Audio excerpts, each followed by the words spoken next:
Let's talk electronics. We're going to talk about pickups, we're going to talk about pots, we're going to talk about caps, pickup covers, and the builders outside of Gibson. Yeah, I don't know if you can hear that. That's some guy with his motorcycle. I'll kill him later. There's nothing I can do. Welcome to New York City. It's noisy here. Pickups. Beginning of the historic line, they used 57 Classics. They were Gibson's first attempt at making a path like they used to in the 50s. They were okay-ish, but what you had. They weren't bad. I first used them in 89 or 90. That's when I first used 57 Classics. They weren't, I put them in a USA ad. But Historics used them. And then they changed over to burst buckers. Again, if I'm remembering correctly, mid-2000s or 2001. A lot of stuff changed in 2001 and 2002, 2003. A lot of stuff changed. Burst buckers weren't bad. They were a step up from the 57 Classics. They were the new hotness, right? They were the new hotness. Everybody wanted them. They weren't all wax potted, as many people think. They weren't all wax potted, but most of them, standardly, they were. Custom Authentics, I think, also. A few Custom Authentics had unpotted burst buckets, if I'm remembering correctly. Dave, if you're out there, chime in. Anyway, as they progressed again, TA, you have a custom bucket. Custom buckets are not wax potted. Custom buckets are much better than 57 Classics. They're better than this, but then again, that's preference. There are people who actually like 57 Classics better than, all the other. I don't like any of them. They're not bad. I'm not going to say you can't get a decent set of custom buckets or burst buckets or 57 Classics. You can. But in comparison to the outside builder, they don't even compare to the outside builder, because the outside builder just makes pickups. Gibson makes all kinds of crap. Gibson makes amplifiers, guitars, and they make stereos now and all kinds of. They're a big company. So if you're expecting Gibson to create a pickup that is absolutely fucking just like 1957, it's not gonna happen.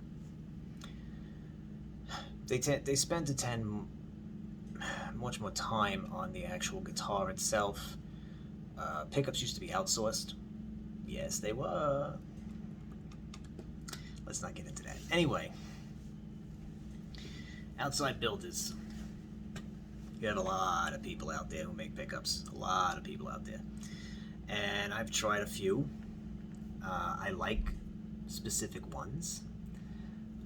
Jim Wagner was one of the first guys I tried his pickups.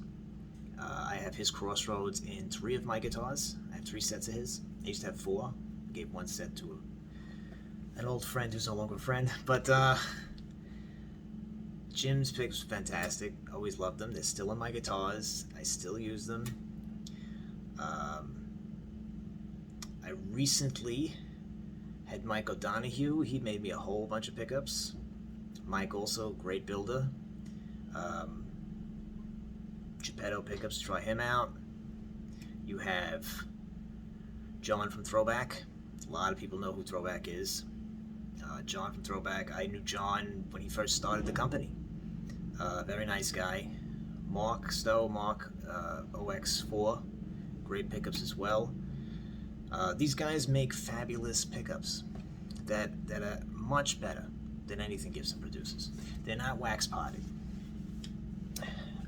Although I believe if you want them wax potted from these guys, they'll do it. But generally speaking, they're not wax potted. They shouldn't be wax potted. If you don't understand what wax potting is, let's get down to this here. A pickup will also vibrate. With that vibration comes microphonics, right? You will get feedback. You get a screeching fucking sound when you do not have wax potting. Now, you take the pickup, you dip it in wax, and it's supposed to stop the vibrations. Does it do that? It does. It does. But in my opinion, it also dulls the sound and kind of wrecks the pickup. I don't like it. I'm not a fan of it. So all of my pickups in my guitars are not wax spotted. And I feel much better. I can sleep at night. There are people, though, who like it, and, you know, to each his own again. Against his preference. We get down to this shit, and we always get down to this shit, and a lot of people argue about this all over. Which is better, this, or this is better, this is better. You can't really say this is better and that's better. There are people who like 57 Classics. There are people who like, you know, custom buckets. You know, people who want a custom bucket that's dipped in wax. I mean, again, you know, we're talking about guitar players here, personal preference. What's more accurate? Non-wax potted path. John at Throwback, I have to say, is the most anal retentive son of a bitch out of all of them, because that man goes through every. He's incredible what he does, and I don't mean to you know, pinpoint one or the other one, but we're talking about accuracy. Nobody holds a candle to John, because he makes the tape inside the pickup the correct tape. You know, stuff like that really doesn't matter. He makes his own covers. He also, I believe, makes his own magnets. I'm not exactly sure about that, but if we're going to talk about accuracy, there is no pickup out there that I know of that's more accurate to a path than a Throwback. They sound fantastic, but they are meticulously built like the originals. Again, I'm not trying to say go get this guy or go get that guy. They all sound fantastic, and they all have their own voice to them, actually, in reality. A pickup also has to match the guitar. You can put a pickup in a guitar, and it may not sound great. You take that pickup out, you put it in another guitar. Wow, shit, this sounds totally amazing. Believe it or not, you have to put pickups in that match the wood, that match the sound of the instrument. I'm going to do a video on that specifically. There's a whole bunch of shit we should talk about with that. Covers, which is what we're going to go over really quick right now. Covers on Les Paul Historics have changed today in 2022. They are very nice. They're much better than what they should be. These are John's covers. Let's really get in real close here. If you notice, John's covers have sharp edges. Here, this here, the corner, and here. They're supposed to have sharp edges, not rounded edges. The Historics had rounded edges things for years and years and years, and we bitched and complained to them no end. I had a whole conversation with fucking Ed Wilson about this at the factory, when I went to the factory a long time ago. Today they've gotten better. The cover should be flat, very flat, and it should have dimples where the holes are, as if like they were punched and they have a dimple in the metal.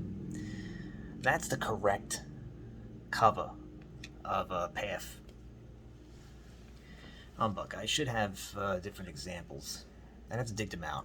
I could do another video on the covers just themselves. John makes his own covers. Mark Stowe also makes his own covers from OX4 pickups. I don't know about the other guys, but they're pretty much, a lot of the guys' pickup covers are much better than the pickup covers that Gibson had in the past. Although now they're much better, and they should be. But an interesting note, though. You see the screws, the adjustment screws. They were not supposed to be on there.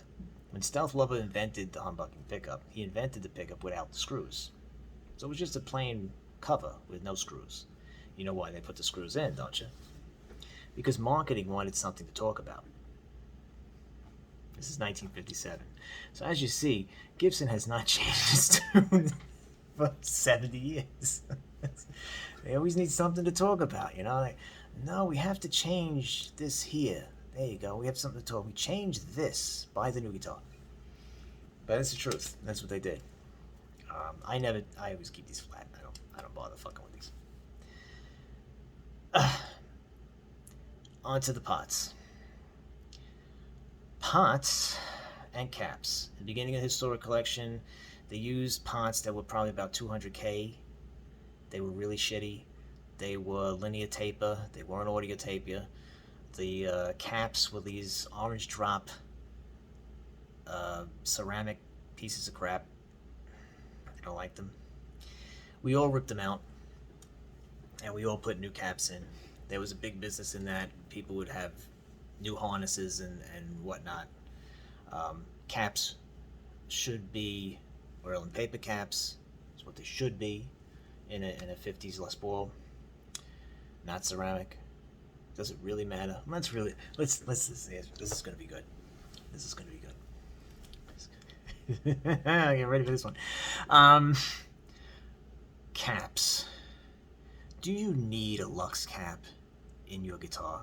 Lux caps are supposed to be the closest thing to a bumblebee capacitor, which is what was in the 50s, 59, late 59, 60, 58, 59, 60. No, you don't. Do you really, do caps make a difference in tone? No, they don't fucking make a difference in tone. I don't care. I don't care if you like what I say. They don't. If you have a decent cap, and I mean a good cap, not a piece of shit, you have a nice good cap in there, you're good to go. Okay, remember the cap only takes off highs. That's all its function is. You're not really listening to anything. This is a basic electronic system. This is not a pedal or an amplifier. You know, this is just a cap that just takes off the highs. That's all it fucking does. So let's not really split hairs about caps. It's nice to have a Lux cap in there because it looks like a bumblebee. It is a bumblebee, and it's nice because it's historically accurate. It should be in there. But if you get a nice oil and paper cap from Susie down the block, and she makes really good ones, you're fine. Trust me, you're fine. Caps, pots, on the other hand, should be audio taper. They should be 500K, at least 500K. You know, over that's great. Audio taper means that you go from 0 to 10, and you hear a steadily ascension in volume and decline in volume when you go from 10 to 0. Okay, it should be audio taper. Linear taper were terrible. That's like going from 1 to 10, 1 to 5, and you hear nothing, and then 5 to 10, and it jumps like, you know, oh my god, it's terrible. Most people today, there's a lot of people out there that make harnesses for Les Pauls because, again, it was a big business. Because back then, when they didn't make such hot shit, today, I still rip them out of historics today. I still don't like the stuff they use. It's okay. Hell of a lot better. Oh yes, hell of a lot better than what was in there. But as far as wiring goes, you should have the guitar wired like a 1959 guitar. Now there's modern wiring, and then there is vintage wiring. What's the difference? Well, it's kind of technical, but not to get too technical, because people can look up the diagrams online, so it's really pointless for me to get technical. I'm just meaning that modern wiring sounds a little muffly. Vintage wiring, it's brighter, a lot brighter, and you have more of a control with the tone. The only problem with vintage wiring is this: when you have it in modern wiring, when you're in the middle, right, you can manipulate the tones and get like a nasally sound that you don't get when you get in vintage wiring. That was the only thing that I really noticed when I switched over back in 90-something, 91, 92, in my USAs, and when the Historic Collection came out. Historic Collection guitars were not wired vintage until much later. Until at least 2010 and after. This guitar was not wired in vintage wiring. When I ripped out the pots and put the new pots in, I had to do that. This is an 07. So it took a while for them to do that as well. But it's done. Alright. Well, this is already 14 fucking minutes. I gotta cut these videos down, because nobody's gonna watch this shit. Anyway, that's that for now, because it is getting long. Again, leave some comments about videos you want me to do. I am going to do something on a Cloud 9, and this thing is, I'm going to do that probably next. We'll cover, I got a lot of shit, I write them down now. What should I do the video on? Yeah, a lot of shit. But leave a comment, I'll get to it. You know, don't hate me because I don't get to it right away. I'll get to it. And we'll have discussions.